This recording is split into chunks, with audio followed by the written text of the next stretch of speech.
computer. No, that did. Greetings, everyone. Welcome to another Earth and Body Ecosystems. Join us as we explore bridging the gap between our bodies and the earth surrounding us. Thank you. Well, so I have to tell you, we did this wonderful podcast yesterday. I hit the record button. We got done. I went to look for the file. Guess what? No recording.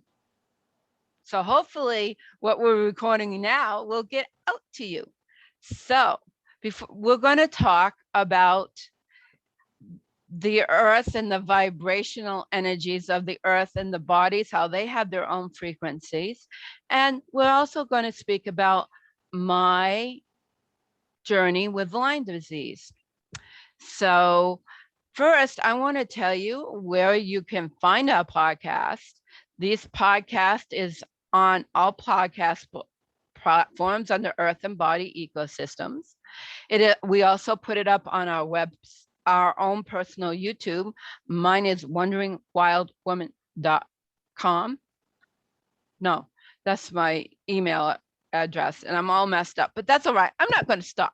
So it's Wandering Wild Woman is my YouTube name, but my website also, which is still under construction, is wonderingwildwoman.life. See, that's why I got a little confused there. And Joyce can be found at majesticterra.com. Hers is a .com. And so, yeah, and she also puts it up on I also put it up on BitChute as Wondering Wild Woman, just because I already had the account. And also Joyce puts it up on her platforms, Natural Bliss Podcast, which is also on YouTube and podcast. Anchor. So we're all over the place. So, yeah. Okay. So I'll let Joyce start with hers first, and then we'll go into me. All right. So we're going to talk about the natural vibrational frequency. First off, everything is energy. Everything around us is energy. It's all interconnected. So our bodies vibrate at a certain frequency, where grass vibrates at a different frequency. So our bodies should be vibrating approximately between 69 and 72. If we go down to, let's say, 57, then we're susceptible to colds and flus. Go down a little bit more, we're susceptible to cancer. Go down to 25, we're dying. So what do we do to make sure that our natural vibrational frequency is high? Well, first off, how do we know it's low? Low energy, moodiness, tired, just all kinds of, think about any negative symptom that you're experiencing. That tells you that your natural vibrational frequency is probably low. Not to mention that when we're talking about the natural vibrational frequency, I can't help but mention the chakras.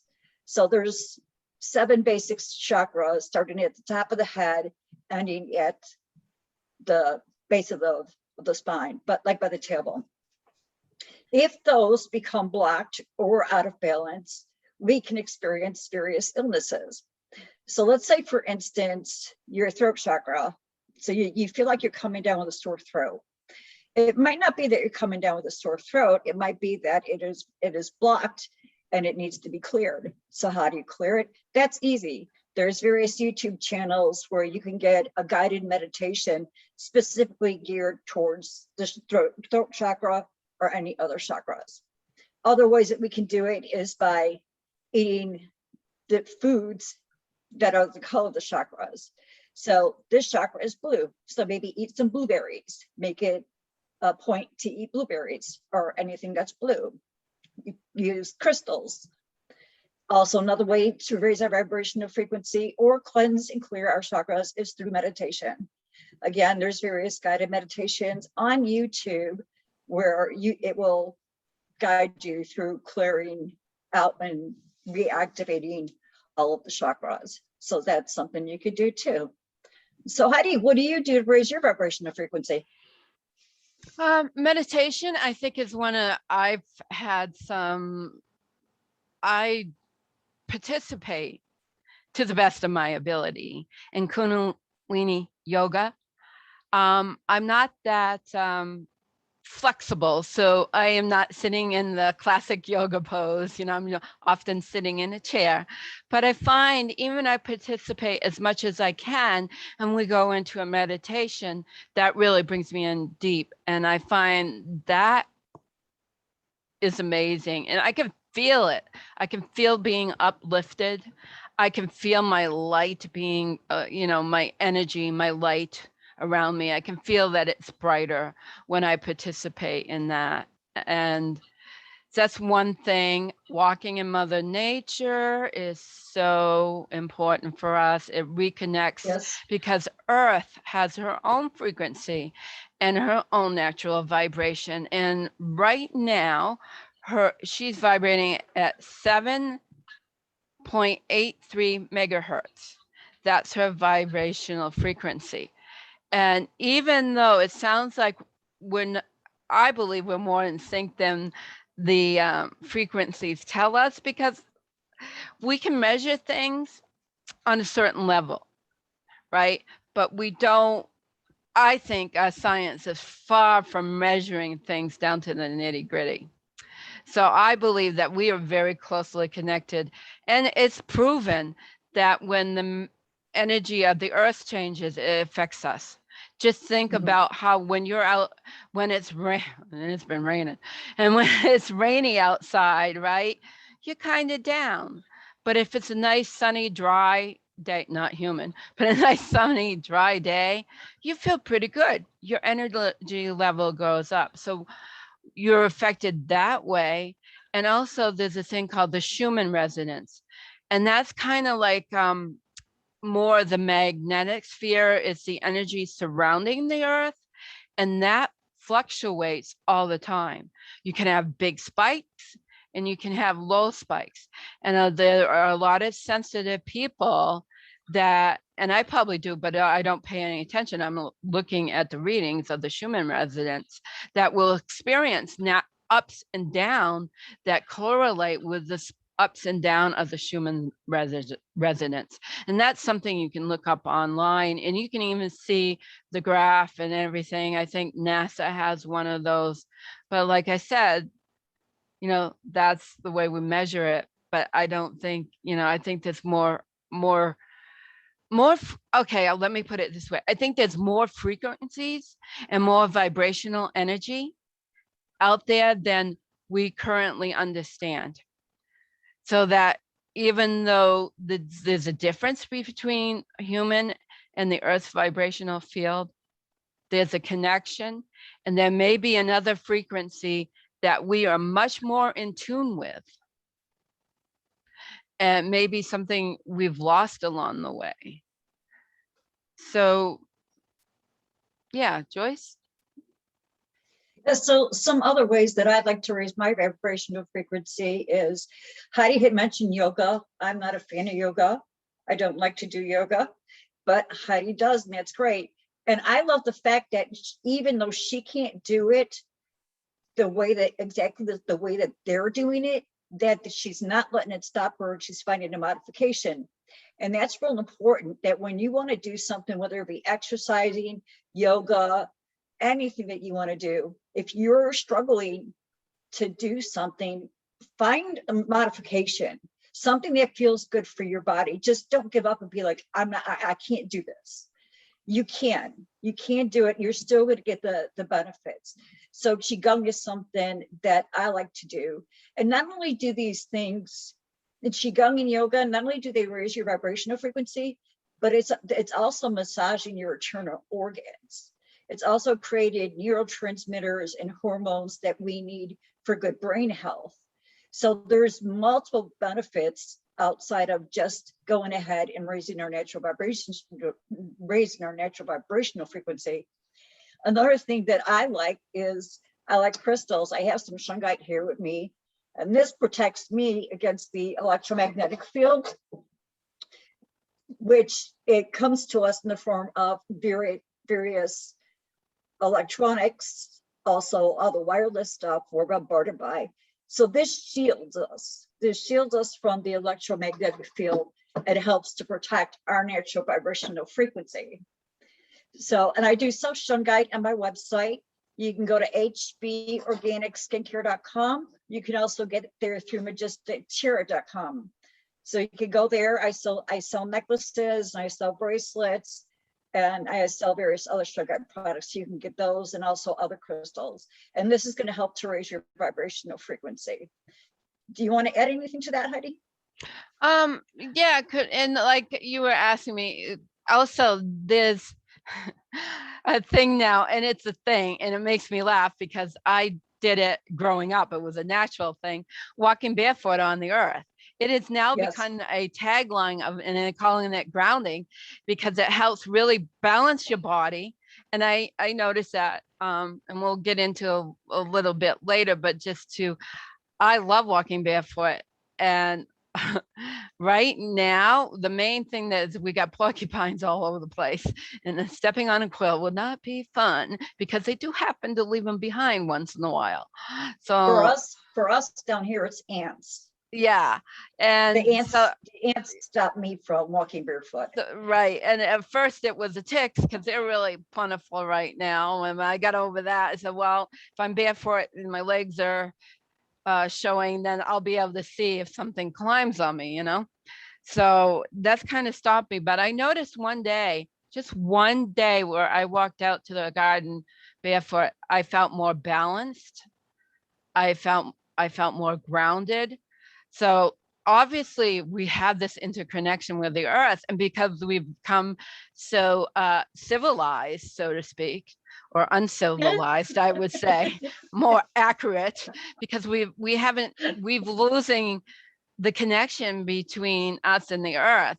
And, you know, for people that are living in the cities, it's really difficult, you know. They do have parks, you know, with green grass. So hopefully you can, you know, get your feet on the green grass in a park. But we've really paved over. Yes, and then there's an argument, everything that comes from Mother Earth, but that's the argument too of when you start breaking down things into its constituents, and herbalism, breaking it down into just one part, then you're losing all that vibrational energy of the whole plant, because you're extracting. And sometime we'll talk about my beliefs on essential oils, and that's the key right there, is pulling apart usually just one part of the plant. You're losing the whole vibrational field. So that's what I wanted to add, Joyce. And also the chakras are definitely very important. And the earth also has her own chakras. And I don't have the lineup in front of me, but there are different theories on where the chakras of planet Earth are. It depends on where you look it up. I do know that, but it's usually your sacred sites. All right. So I think the heart, they say, and this is actually comes from Native American, is the heart is the Black Hills in South Dakota. When you do a satellite photograph of the seasonal changes and all, it literally looks like a beating of the heart. And it is shaped sort of like the real, not the heart shape, but the actual shape of your heart. And the Lakota Dakota always have said that the Black Hills are a heart of Turtle Island. Okay, now when you're saying that it looks like a heart from an aerial view, are you talking about like the top of the Black Mountains? Satellite would be the top. Yes. That's pretty cool. Yep. So that's, I think I had finished my thought. So go ahead, Joyce. Yeah, that's really neat. I've never heard that the earth also had the chakras. I know that we do have various vortexes, a lot of them being in Sedona, Arizona, which are energy portals. Heidi was talking about walking on the earth, we're absorbing the negative ions from the earth when we're doing that, which we need because our house is polluted with a lot of positive ions. And you think that would be good, but it's not a good thing. And we especially get those negative ions like right after a big storm, when like lightning, there's a lot of lightning, of course, lightning's energy, right? Yep. So, one thing I like to do, because I'm in Louisiana and the ants here are horrible. I mean, I could just stand in my driveway, have an ant crawl on me and bite me. That it's bad. I lived in Chicago, was born and raised in Chicago. Every summer I ran around barefoot in the city. Here I have an acre of land in Louisiana, rural Louisiana, and I don't dare walk around barefoot. But what I do like to do is go down to the lake and stick my feet in the sand or in the water. Lake Pontchartrain over here is a combination of lake water, but also ocean water. So we kind of get both that going there. So I really like spending time down by the beach and being in the sand, and that's also very grounding. Hattie was talking about just walking out in nature. If you ever noticed when you go for a hike in the woods or something, you feel so alive. I know I do. I feel so vibrant and just so alive. And I love being just amongst the trees and just all the fauna and, just it's another world. Definitely. And even in the city growing up, I mean, we had forest preserves, so there were plots of land that were preserved where you can go biking, you can go hiking and do all sorts of things. And, and that's the thing too, is that not only is this going to raise your vibrational frequency, it's also going to bring your stress level down. And at this point in time, our society is under a lot of stress. So go ahead, grab your kids, grab your partner, and go for a hike, go out in the woods, go fishing, go do, get outside. Not to mention the fact that the sun is going to go ahead and give you that vitamin D that you need. And lots more. Yeah. I think. And also that's another thing is that has the negative ions and is really popular is a salt lamp. We have 2 in this Yes. house. Yep.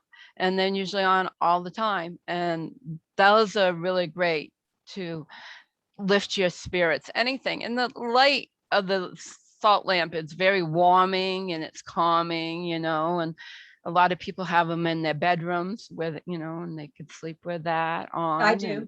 I have one Yeah. in my bedroom and then one in the living room. Yeah. So there's a lot you can do. And I was trying to think of another chakra place. I believe it's Machu Picchu is one of them, but it's a lot of our sacred sites that are considered. And now, but if you Google it or anything like that, you can find the list easy. And like I said, I've seen, variations in the theme on that of where is which and which is which. But I just think to get back to where I was talking about the heart and the Black Hills I was saying that the Dakota always felt that was a heart, and then that was confirmed by the satellite image, of this changing of the seasons. It looks just like a beating heart. I've seen it. It's really quite stunning. I think you can look that up too, and you can find that. And, knowing, so how did people that supposedly couldn't get above, right, know that that's the heartbeat of Turtle Island, and a Turtle Island refers to the North America. So that was kind of like their worldview at the time, but it really encompasses the whole world because they were aware, but they were also said the heart of Turtle Island. Yeah, Joyce, you look. I think the reason that they realized that it was the heart was because, unlike us, the indigenous people were very connected to the earth. Yep. They lived a different way, and their minds were very open and very aware. What we're talking about, they knew it. They might not have explained it the way we're explaining it, but they knew it. So I think that's how they knew it was a heart. Right. And any indigenous, even our indigenous ancestors, because yes, even us have indigenous ancestors, lived very much in touch with the earth and lived with the seasons. And that's what paganism really is about living within the seasons, living within that cycle of the spring, summer, winter, and fall. And every area has its own unique take on that. Like Joyce really never has a winter, but she has cold, rainy days when I'm having snow. So it that was the way for the indigenous cultures. That's how they lived, and then this weird energy came along and said, no, you can't live that way anymore. It's not right. And they started, cities are the way to go. And then there was more control and all that stuff and fun. And so much so that most people, I'm very fortunate, I grew up in farmland, had no clue. Good farmland for the most part. But, lots of people really have no clue what it really is like to be out in the wild, have no inkling. Even if you're in a suburb, it's not the same as getting out to the countryside. Even though I live in a rural area, I still have a lot of this and that going on, airplanes flying over, there's always something, and, small airplanes, big planes, take off from our local municipal airport, it's actually called Boston Regional Manchester. Not so much lately as there's not as many flights, but that and jets and, so there's always some noise. So really, I do enjoy the wild, but I'm not able to really get away from all that. That seems to be everywhere, although I haven't been out west where it might be quiet at times, really quiet, which I hope to do someday. So When we lived in West Tennessee, we didn't have that much air traffic. We had very little air traffic in West Tennessee. And there we had 16 acres. So we were more in a rural environment than we are right here in Louisiana.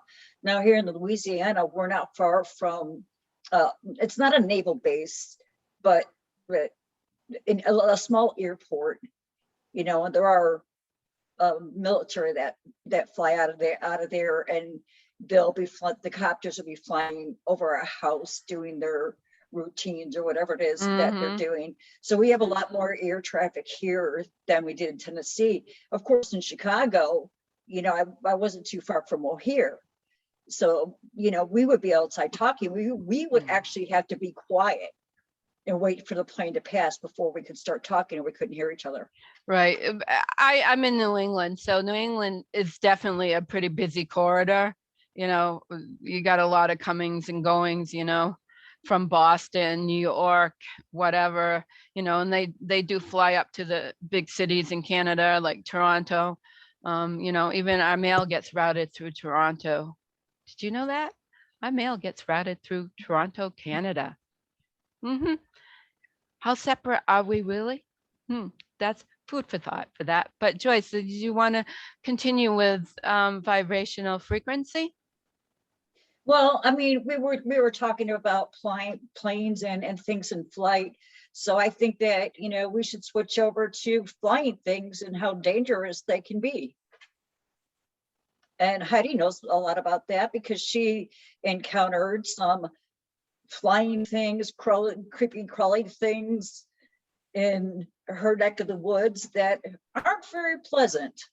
They don't fly, but they jump, I swear.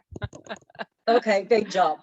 They jump, and you think, how the heck did it get up there so far, so quick? And I had no idea it was there. She's talking about ticks, but they're definitely creepy crawlies, though. Definitely creepy crawlies. So, boy. So I had this journey with Lyme disease, and let's see, I can't even remember how many years ago it was now. I'm thinking probably around 5. I think it was before I started talking with Joyce.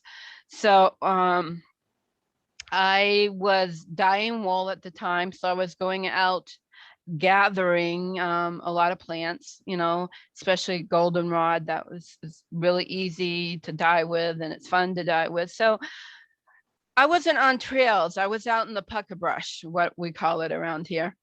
So I was out, you know, in the high grass, in the, you know, and into this, into that. And I hadn't seen a tick. It was May. It was early May. Well, it was actually, well, around the 20th of May. I remember the day. I think it was actually the 22nd of that year. And I know I come on the house and I look under my bra strap, and then this tick on me, and I'm like, oh, and it had been there a while. And I knew instantly, for something reason, I knew it wasn't good. I knew of Lyme disease, but I hadn't educated myself on the protocols of what to do. So my first instinct was to put clay on it, because I know you want to draw out as much of that stuff that you can, right? All the toxins, that the Borrelia bacteria that it injects into your system.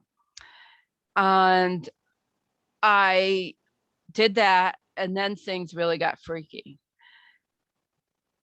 I did the clay for, you know, for a while, and it was really weird. It was like after I stopped with the clay, it was like clay kept coming out of that area where the tick could bite me for several days. Like little tiny pieces of clay was obviously getting drawn in on top of the bacteria, is my thought. I don't know. It was freaky. Like I said, freaky things. Then I started to get a rash, and you don't always get a bullseye rash, which if you know anything about that, they will say you'll get a rash. Doesn't happen to everybody. You can get a rash. It may not be a bullseye rash, but I could tell it was spreading outwards in different directions from where I was bit. What kind of clay did you use? Bethany clay, what I had on hand. Okay. All clay will draw stuff out. You know, that's why we use it, because it draws stuff out. Okay. Right. So this rash is spreading, and I'm like, okay, one thing I was taught about herbalism, and sometimes you have to use, it's okay in a desperate situation to use an antibiotic.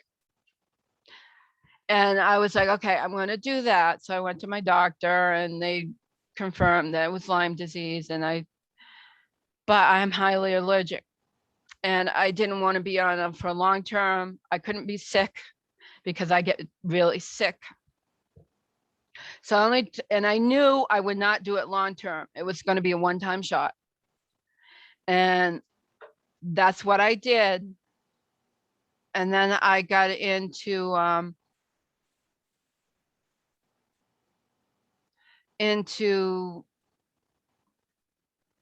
just checking everything because I heard a beep, people.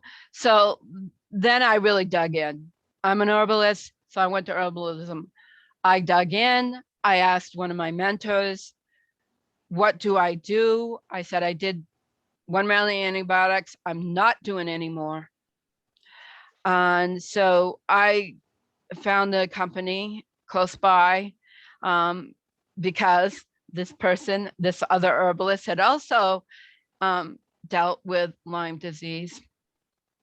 So I found that Japanese knotweed, which is considered an invasive species of plant, is very good at rooting out Lyme disease. So I went on a cocktail of herbs, and it's called an herbal protocol. And I got myself on that as soon as I got it shipped to me. And like I said, the people were close by to me, so it didn't take long for me to end up with that in my hands. So I put myself on that, and you start out with a little at a time, because what happens, and what I realized when I realized all the symptoms of Lyme disease, which is it's with no coincidence, I don't think. the symptoms of Lyme disease are very much like an autoimmune disease.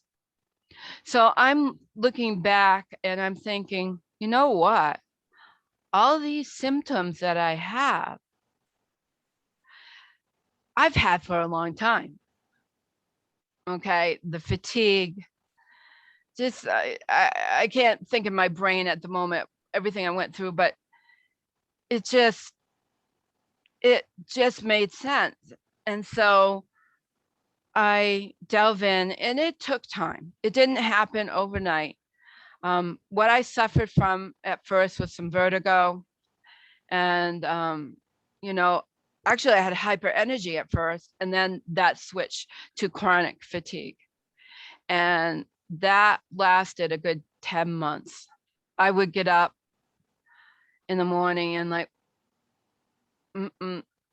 I can't stay up today. I'd get up and do what I had to do to take care of me, you know, eat, bathroom, things like that, you know, take care of myself. And I'd go back to bed for several hours a day because I just couldn't do anything. I had to sleep. My body was healing, right? I was healing. So I needed rest. And like I said, it was probably a good 10 months. You know, I had to get help because I couldn't do housekeeping. It was that severe for me. So just time and staying on the protocol. I think I stayed on it too long. It can be used as a preventative, but I'm not doing that because even herbs can be overused. Don't let that fool you. Just because they're herbs, you should not be taking them every day, unless they're food, basically, unless it's used as food. You know, you want that herb available when you do need it. You don't want to be doing if you have an issue with your liver, all of a sudden you don't want to be taking milk thistle every single day. Some people say yes, but I say no. I don't think it's healthy, because what if you really in dire straits? You know, you get in dire straits and you need that. Your liver's already become accustomed to having that every day to function.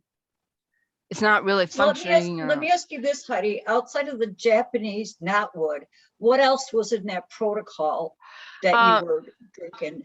Can I finish what I was talking about? I would really appreciate to be able to finish my thought. Sure. Just kind of felt like you were getting off track. No, I was not getting off track, but because I'm talking about overusing herbs, okay? And it's important for people to understand that, you know, and it really is very important that they be there when we need them. So I had to stop taking it because it was not good for my intestinal tract. You know, the long-term use really upset my intestinal tract, which I believe, which can be part of the Lyme disease. It can definitely upset that.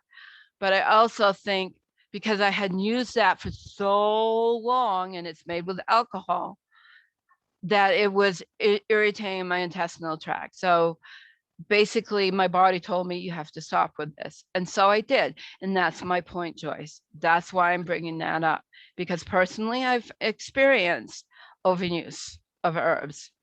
And so I think that's the good things about our bodies, though. Our bodies let us know when we don't need something.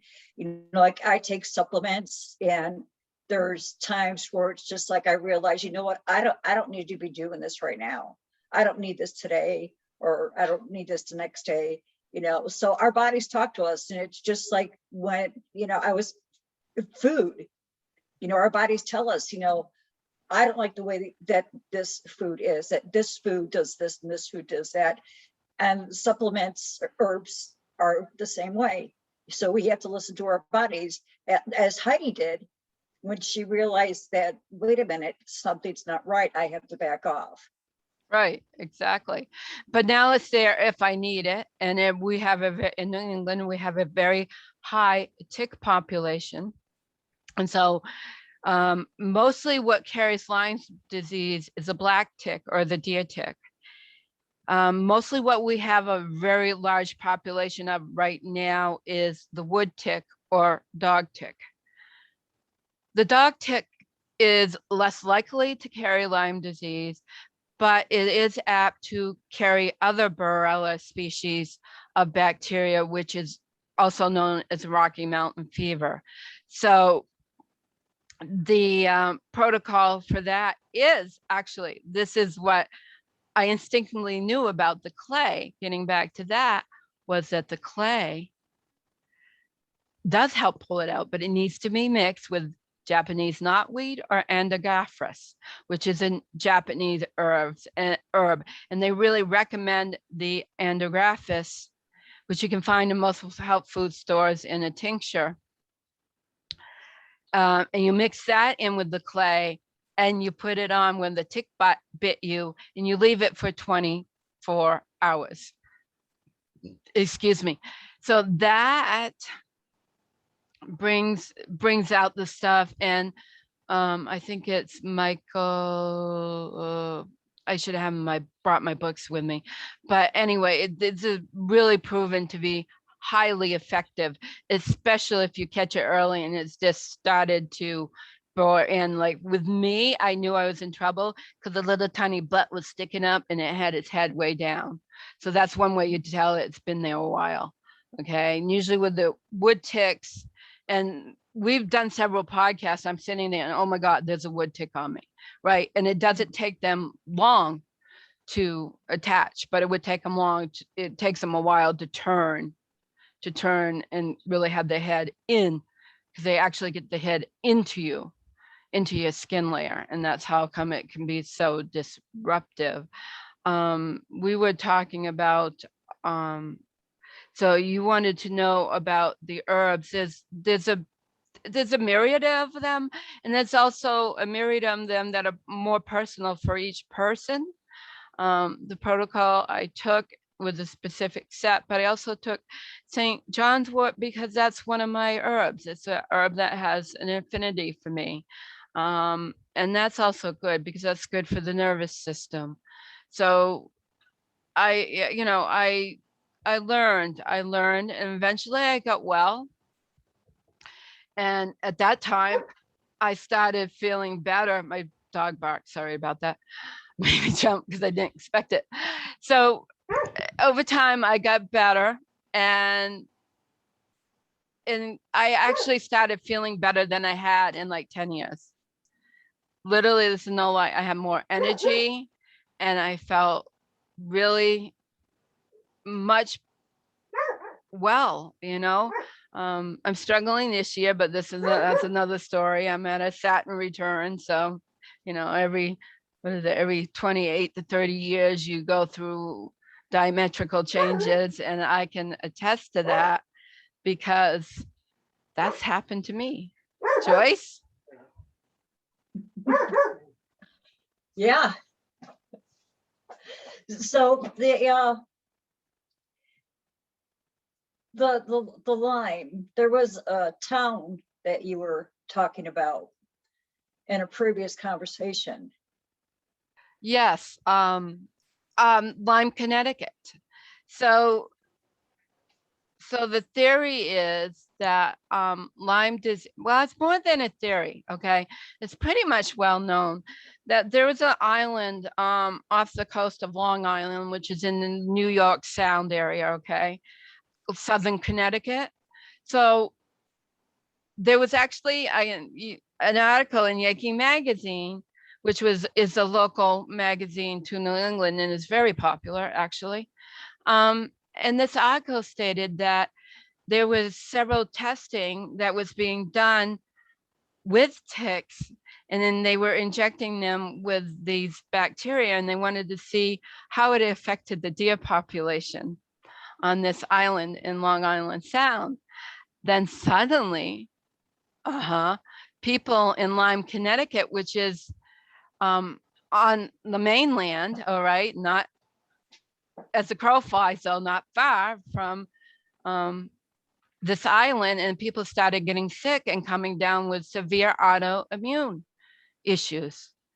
And then this is where the diagnosis and why it became known as Lyme disease, because it was a high population of people that got very ill at that time. And because they didn't know much about it. And so it populated from this island. Our nature is not static, people. You know, birds fly, birds pick up things, right? So it got carried onto and our area, New England, has been hit hard with that. Our animals are susceptible. You know, my sister's been, I've never heard of it. I had horses back in the day. She's been pulling ticks off her horses, the dog ticks, and you know, they can still, like I said, they can still carry the Borrelia bacteria.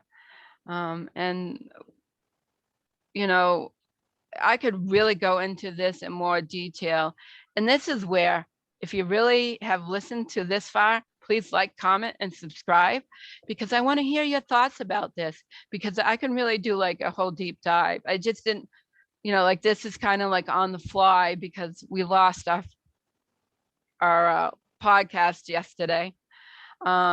So we could really dig down. Let us know if you want us to really dive down into more. I can get into the science of it, how it works, how the body hides it and everything, and how those herbs get into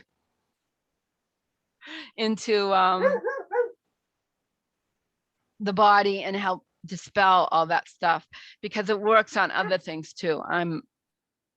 I'm sure, because actually it's called a biofilm.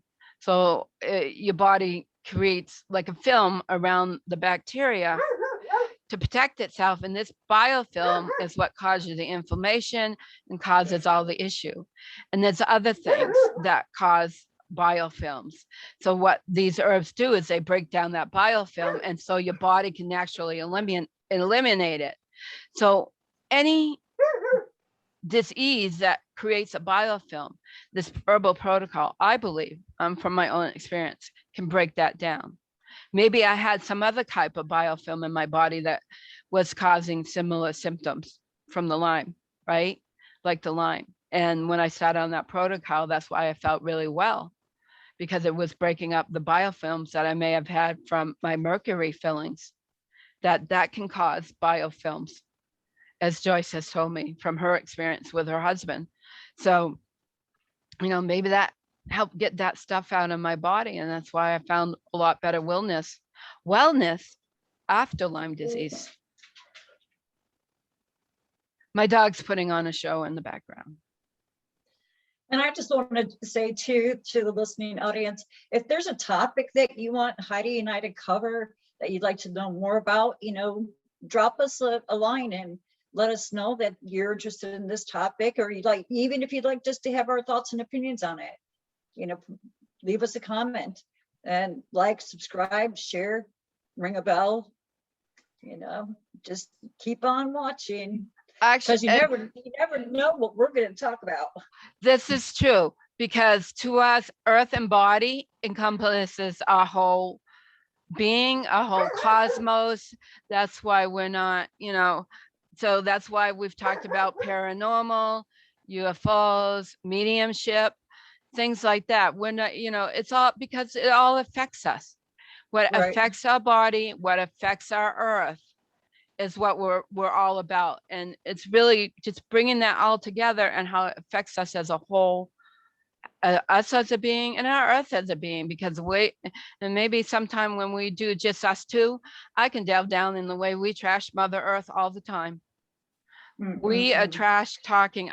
We trash talk. We treat our mother like crap, plain and simple. We treat it, and you know, we really, I think the main focus is to realize that she is our planet, our home, and she is sacred. And she needs to be treated in that manner of sacrednicity. And that doesn't mean we have to give up everything, because actually she's very abundant. It's the way we use things and the way we recycle, and then what we do with what we have and what we take. Do we give back? If we take care of her, she'll take care of us. Exactly. And that's what my grandfather taught me.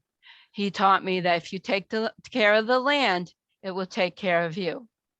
And that's why when he was farming in the late 60s and the early 70s, and that's when they came in with all these regulations. You couldn't do this, you couldn't do that. You couldn't, basically put your cows in a barn and leave them there, right? And he was like, oh, hell no, I'm not doing that. So he retired early. We still kept quite a herd, but I do remember, excuse me, as a child, the barn being full of cows, both sides, So, but he believed, the way he was raised, that was organic to me before organic was a term, because we got away from the natural world. I think it's time to pretty much wrap it up. Joyce, do you have anything else you want to say? Yeah, one last thing. If you go onto my sister website, hborganicskincare.com, I'm running a special this summer on two of my products, the Soothing Salve and the Soothing Cleanse. Both of them are great for bug bites and bruises and just a lot of things that during this time of the year that we encounter, because we are outside more. So those two together, and you get a 20%, you get your it's a savings of 20%. So yeah, go over there, go do that. That's a great deal. And I'm just going to give you a little preview. I spin wool, everything I spin, and I also dye it. This is not my dyed wool because I bought some colored wool just for the fun of it. But I'm going to focus on making hats from what I spin. So this is one of them here. It's called, what's it called? Yeah, good one. Fisherman's cap. So that's in that color. And then I got one in this color, which is a natural color. And I'll have those up on my website, but I just thought I'd give you a little preview. This is called a Newsboy. It actually has a brim on it. So, if you're sensitive to the sun in your eyes, then that's a hat for you.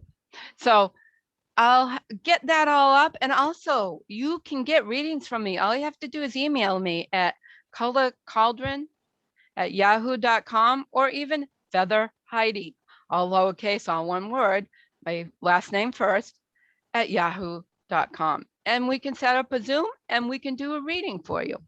And yeah, and I'll have that all up soon. I've just had delays. It happens. It's life, right? We get delayed, we get to, and I had to learn how to do the web. It was not a drag and drop, simple one. So anyway, thank you so much. I hope you listened to the whole thing, because it really should have been very entertaining this time. Many blessings. Remember to get out there in the wild and breathe. Keep shining your light. Bye-bye. Bye.